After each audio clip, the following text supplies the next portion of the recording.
Assalamualaikum warahmatullahi wabarakatuh. Kembali lagi bersama channel kita Antuan Muda. Jangan lupa like dan subscribe-nya agar tambah semangat untuk berbagi kisah para wali-wali Allah SWT atau datu-datu yang berada di Pulau Kalimantan. Kali ini kita akan berbagi kisah tentang manakib atau riwayat Datu Suban. Beliau sering disebut juga Datu Syaiban Ibnu Zakaria Zulkifli. Sebelum dan sesudahnya saya minta maaf yang sebesar-besarnya jikalau ada kesalahan dalam penyampaian di video ini.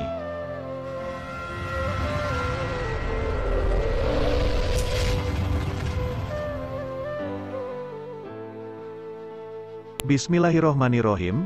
Inilah sedikit kisah tentang riwayat hidup Datuk Suban, guru dari Datu Sanggul, dan inilah riwayat hidup beliau. Datu Suban sering disebut juga Datu Syaiban Ibnu Zakaria Zulkifli DGN ibunda bernama Maisyarah. Beliau hidup di Kampung Muning Tatakan Kabupaten Tapin Rantau Kalsel.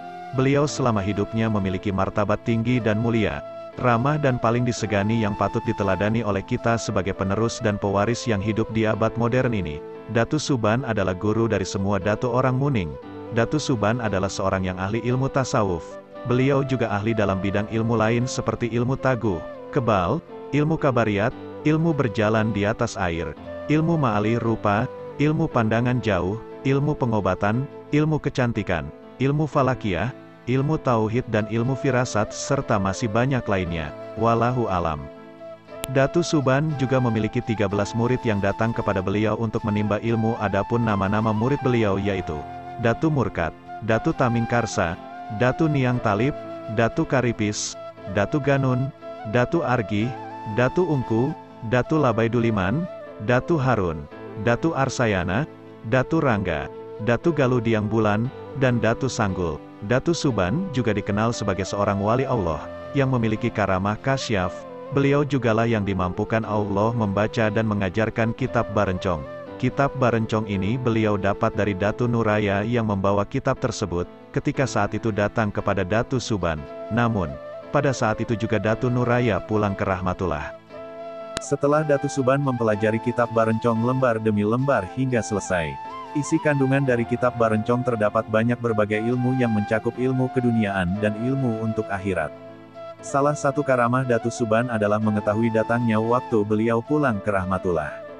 Ketika dari mata beliau memancar dan keluar sosok yang rupanya sangat bagus, bercahaya, dan berpakaian hijau.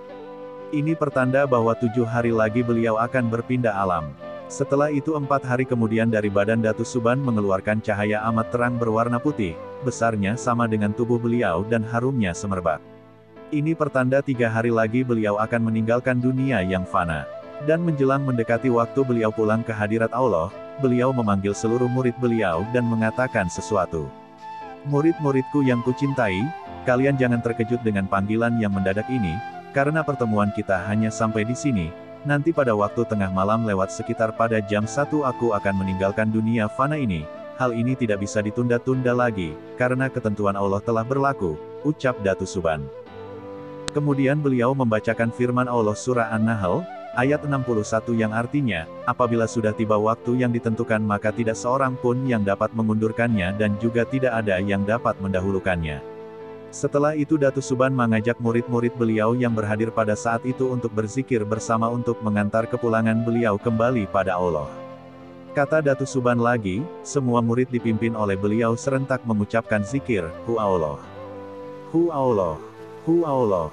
Perhatikanlah, saat aku turun kurang lebih 40 hasta sampai pada batu berwarna merah sebelah dan hitam sebelah, aku berdiri di sana nanti, maka pandanglah aku dengan sebenar-benarnya, yang ada ini atau yang tidak nanti, lihatlah aku ada atau tidak, kalau ada masih diriku ini tidak, menjadi tidak, berarti ilmu yang kuajarkan kepada kalian belum sejati, tetapi bila aku menjadi tidak berarti ilmu yang kuajarkan kepada kalian adalah ilmu sejati dan sempurna. Setelah berkata demikian ia diam. Akhir berzikir dan selesai meninggalkan pesan-pesan kepada murid-murid Datu Suban pun sekejap memancarkan sinar cahaya nur, terang benderang sampai ke atas ufuk yang tinggi, kemudian lenyap ditelan kemunculan cahaya rembulan.